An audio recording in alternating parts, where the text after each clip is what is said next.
And we continue at 2:08 in the afternoon. Talk Radio 790 KABC, the John Phillips Show. Broadcasting live from the Morongo Casino Resort and Spa Living Room Studios, where I can tell you it would be real nice to be sitting at the bar, drinking a scotch on the rocks, watching a basketball game right about now. Mr. Randy Wangs at the sports desk in Culver City. John, it is Halloween, and in case you're taking your kids out trick-or-treating, Barbara Ferrer and the LA County Department of Public Health has some safety tips for you. No, thank you. This was posted on the LA Public Health Twitter account that you still can't comment on, pending a lawsuit, and it says how to have a great and safe Halloween. Stay COVID safe. Get the new updated COVID booster. Stay home if you're sick. Consider wearing a mask in indoor crowded areas and get tested before large gatherings. If you're trick-or-treating, stay in groups with a trusted adult. Walk and don't run from each house. Use designated crosswalks. Carry a flashlight. And have children always walk on the sidewalk. And if you want some healthy teeth, make sure you only eat a few pieces of candy with lunch or dinner and avoid sticky or chewy candy. This is the same woman that's handing out crack pipes, and she's telling the children of Los Angeles to only eat a couple of pieces of candy with dinner and no Snickers bars. Next slide. Those are your how to have a great and safe Halloween tips from the Wicked Witch herself. It's almost as if she's totally unqualified.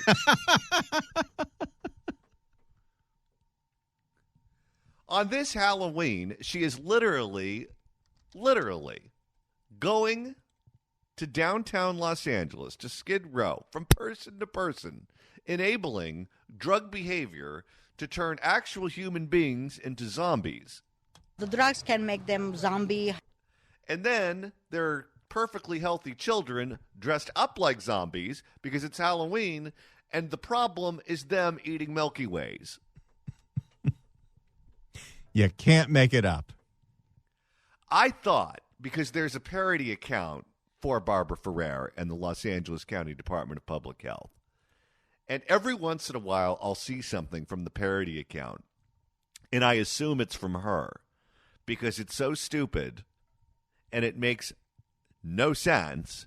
It had to come from what's in between her two ears. And then I find out, oh no, this is a parody. And then I saw the tweet yesterday, the Halloween tweet, about not to play with bats, not to play with diseased bats on Halloween. Gavin might have brought one back from China. Who knows? What motivated her to tweet that? Outside of wet markets in Wuhan, are people playing with diseased bats right and left in Los Angeles? I don't think they are.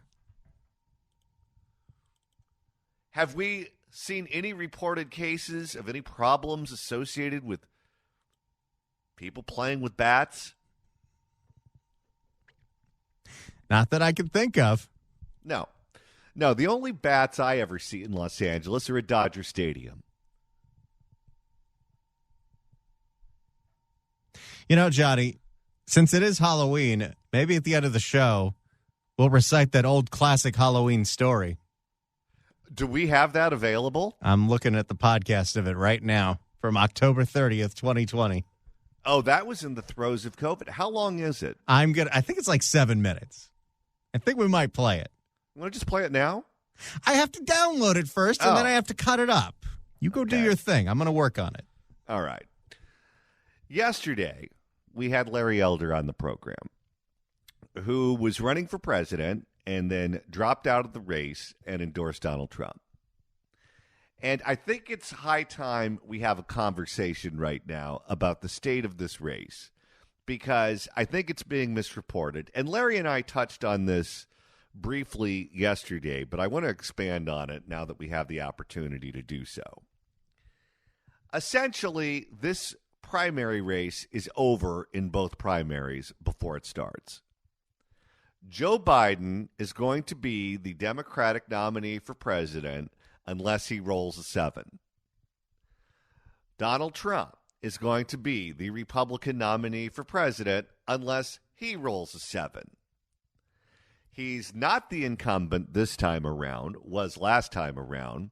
But if you're a former president and you're running, you're essentially running as an incumbent. Incumbents almost never lose primaries, ever. It doesn't happen. The last time one was seriously contested that I could remember, I guess you can say it happened to George H.W. Bush back in 1996. I think it was, who was it, Pat Robertson or Pat Buchanan? One of the two ran against him. It was someone named Pat. And before that, it was Jimmy Carter, and it was Ted Kennedy that ran against him. In both cases, the challengers were not successful. You're running against the leader of the party. You're running against someone who has every advantage you could hope for. It's not going to happen. And I don't think it's going to happen this time either. I don't think anyone's going to come close to beating Joe Biden in the Democratic primary. You already saw Robert F. Kennedy Jr. drop out and then decide to run as an independent. There's a new candidate, by the way, that just jumped in the race. He's a congressman from the state of Minnesota by the name of Phillips, who's running for president. So if anyone ever offers you a yard sign for him, take it and give it to me. I am collecting them. And they're like cereal toys. I want them all. On the Republican side, everyone thought that Ron DeSantis would catch fire, and Ron DeSantis could leapfrog Trump because he's the younger version of Trump. He comes from Florida, which is a state that did well during COVID. He is certainly one of the leaders in this country at keeping their state open during COVID and trying to push back on all the woke nonsense. But he never really took off. So, when the primaries are decided, you can look at it one of two ways. You can look at it from the point of view of, oh my gosh, why should I vote? I'm a Democrat and I know it's going to be Biden. Or, oh my gosh, why should I bother in the Republican primary when I know it's going to be Donald Trump? And the answer is this. If the conclusion, if the results are preordained, how you get there matters. It's like in the old days when you were taking a math class and they gave you a problem on the test. Not only did you have to come up with the answer, but you had to show your work. And if you didn't show your work, then you didn't get credit. Joe Biden is 81 years old with one foot in the casket and the other on a banana peel. Donald Trump is pushing 80. And Donald Trump is not exactly the paragon of health. According to the actuarial tables, both of these men have lived longer than they're supposed to.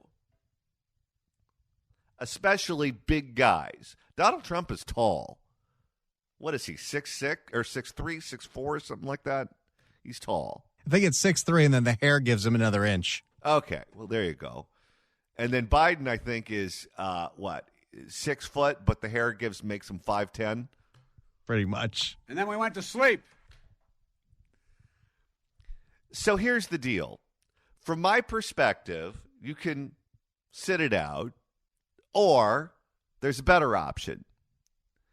You can decide what you want to happen if your party's likely nominee isn't around on Election Day.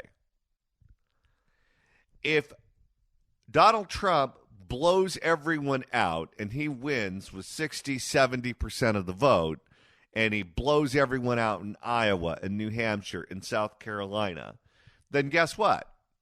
He's not going to pick any of them to be his VP nominee. He's going to find someone that he likes. He's going to pick a Kari Lake or a Kristi Noem or someone like that. And if something happens to Donald Trump, Republicans are going to be left with that Kari Lake or whoever it is that he picks. If someone in that primary looks strong and looks like they could be an ally to Trump as the nominee, or they bring something to the table, then he might end up picking that person. This has happened throughout history many times, where your rivals at one point in time and then you kiss and make up, and you form an alliance where you unite the party, and you get all of the factions within the party on the same ticket, on the same team, and you put your best foot forward for the November election. That's what happened with Joe and Kamala.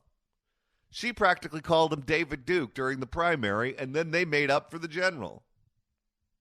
George H.W. Bush and Ronald Reagan went at it like cats and dogs in 1980, and they made up too.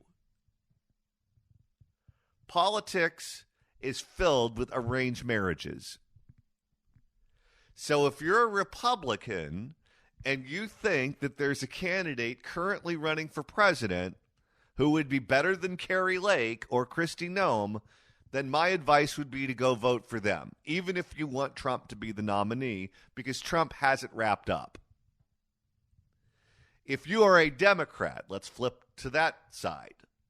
If you're a Democrat and Joe wins in the primary against token opposition with 80-90%, then you're going to be left with Kamala Harris, because the Democrats are going to say the Democratic Party is behind Biden-Harris. Why should we change anything? This is who our people want. But if the token opposition gets 30-40%, they're going to say Democrats are waving red flags. Look at all of these nobodies that are running against them, and look at how much support they're getting. If something happens to Joe, we cannot stick with Kamala. We have to go with someone else. But if you go out and you vote for Joe, they're going to think that you're fine with him and Kamala, and that's what you're going to be stuck with if Joe checks out. No one's going to beat either one of them in the primary. So you have to ask yourself what comes next and which option is the most preferable option for you. Because your chance to decide it is likely in the primary, and you may not get a second chance. Because depending on when something bad happens, regarding the calendar, the party may be the organization that picks who takes over or who becomes the nominee, not the voters.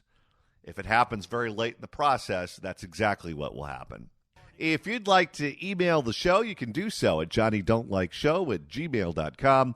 That's johnnydon'tlikeshow@gmail.com.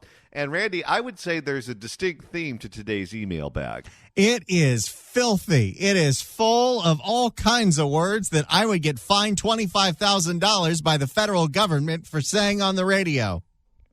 Now, we typically get our share of filthy email, but it's usually not every single one of them. But today's Halloween, so I think we're in for a special treat. Well, and everyone's getting a taste. Typically, the tasteless emails are reserved for a certain congresswoman from Orange County that's running for the Senate.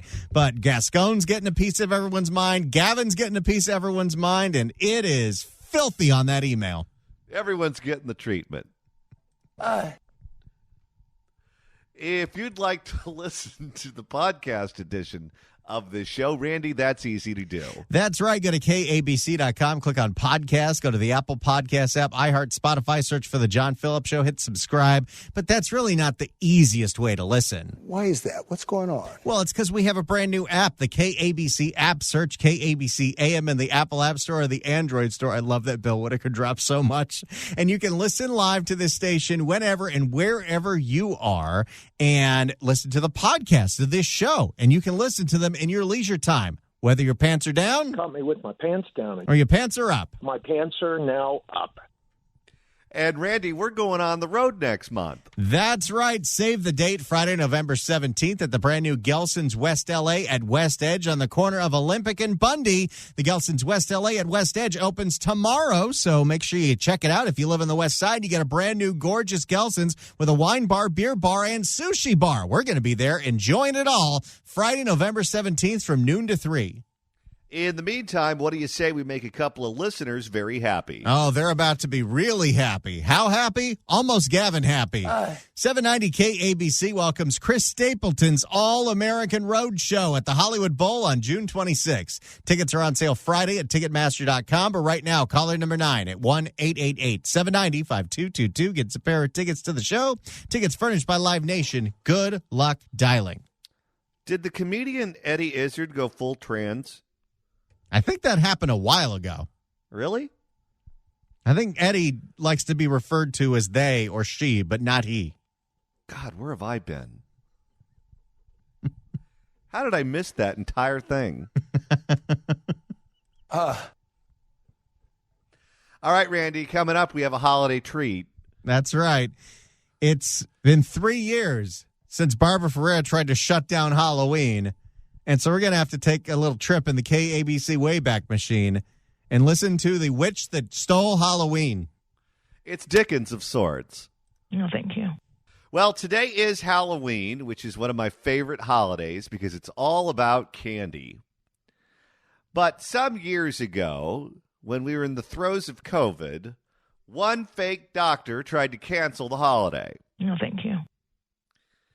And we decided that she may attempt to cancel the holiday, but all of us have Halloween spirit, and all of us need to find a way to celebrate the holiday that we so love and enjoy. So that was the day, Randy, that I whipped out the old holiday book and read every child's favorite Halloween story, The Witch Who Stole Halloween.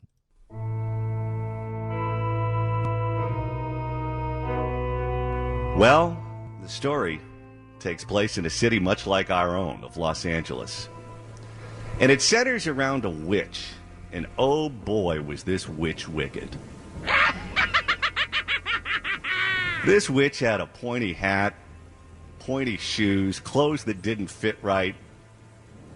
She didn't get around in a car. She didn't believe in driving around in a combustible engine. She thought that destroyed the environment. Uncle John, what kind of hair did this witch have? Well, she had locks that were like coiled snakes, and she hadn't seen the sun in 900 years. So if you were to pass by this witch, you would have to wear sunglasses because the blinding of the light would be something that would cause you to go blind, like the people who worked in those salt mines in Curacao. So you had to be very careful around this witch because the snakes that were attached to her skull could also bite you. You could never get too close to the witch, so many of the children in town didn't know for sure that the witch actually existed because they only heard stories from their grandparents about someone way back when in the old world that saw the witch. But oh yes, this witch did exist.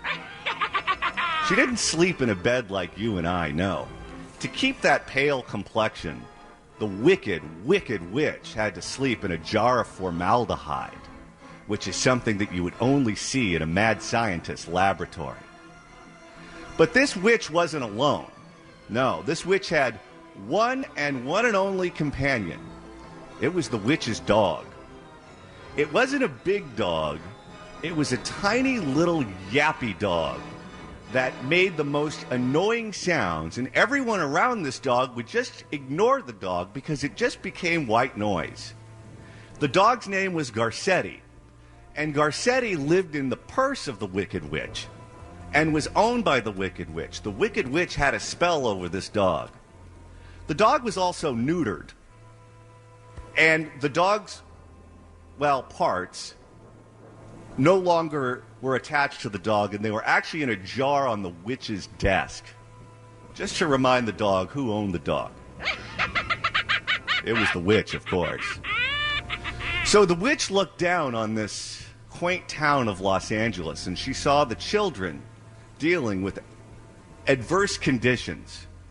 See, there were a lot of zombies in this town that were living on the streets and robbing people, that sort of thing.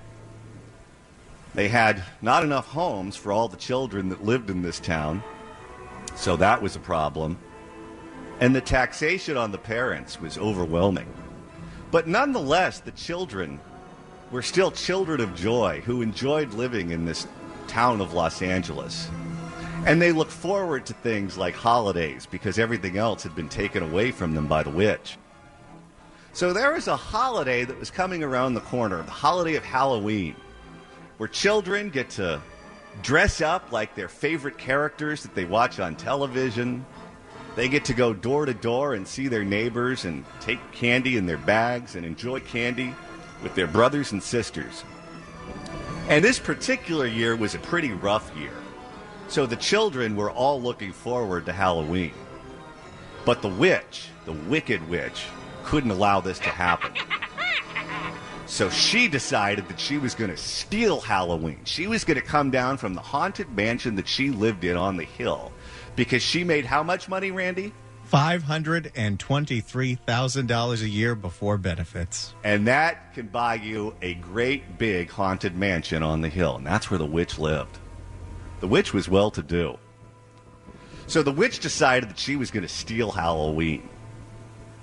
So she flew in on her broom and decided that she was going to steal all the candy, steal all the decorations, steal anything and everything in the haunted mansions. Even the Kit Kats, John? Even the Kit Kats. She took it all. She took the apples that children were going to bob for.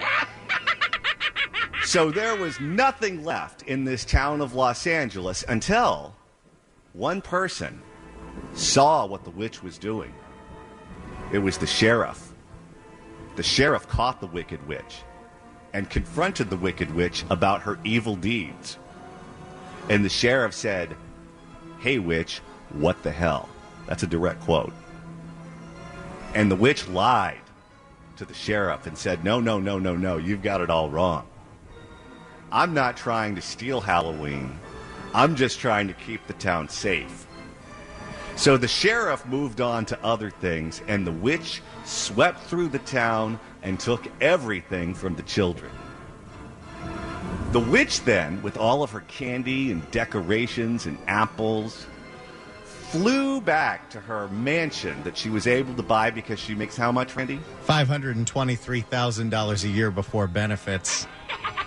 But instead of going back to her jar of formaldehyde for a good night's sleep, the witch decided that she was going to look down from her hill on the children of Los Angeles and see the despair that they were in because everything that they wanted, everything that they were expecting on this holiday of Halloween was taken from them.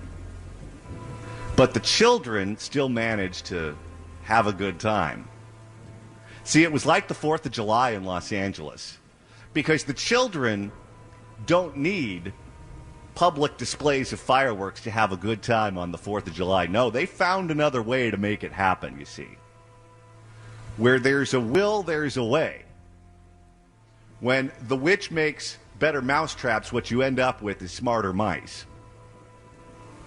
So as the witch was looking down on the town and expecting to see children in misery, what the witch ended up seeing was a town full of children having a wonderful time, celebrating Halloween, and figuring out other ways to do it without all the stuff that the witch took from them. And then the witch turns to her yappy dog Garcetti with complete befuddlement, not understanding what was going on in front of her face. And like everyone else, when Garcetti started yapping, the witch just ignored him because that's what we do. And then the witch realized she was wrong to try to steal Halloween from the children. The children didn't need the stuff that she stole from them. And she learned the true spirit of Halloween and showed up in town and then scared all the children off because they weren't used to seeing that.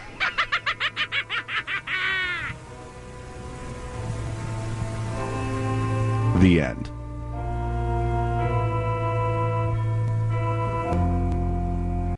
Well, Randy, I for one can say the classics never get old. I had forgot how great that was. We have one for Christmas, too. That's right. It's the same thing, but with jingle bells. No, I changed up the story a little bit. Okay, I know it's Halloween, but should we go out with dueling banjos since we referenced both the fake doctor and Eric Garcetti? Well, I think we could definitely do that. Let me just pull it up because I haven't had it in a while. I got to make sure I still have it somewhere. Dueling ums. Where's the dueling ums? DUEL. Here we go. This is, of course, a classic right here.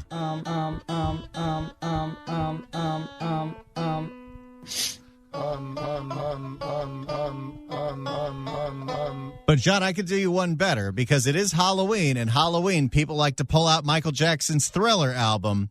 And as we know, Barbara Ferrer has had a history with Michael Jackson.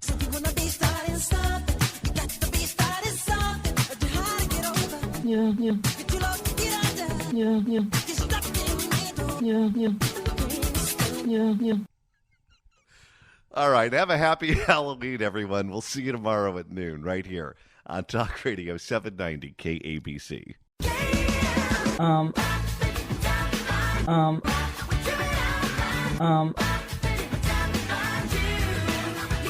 Yeah.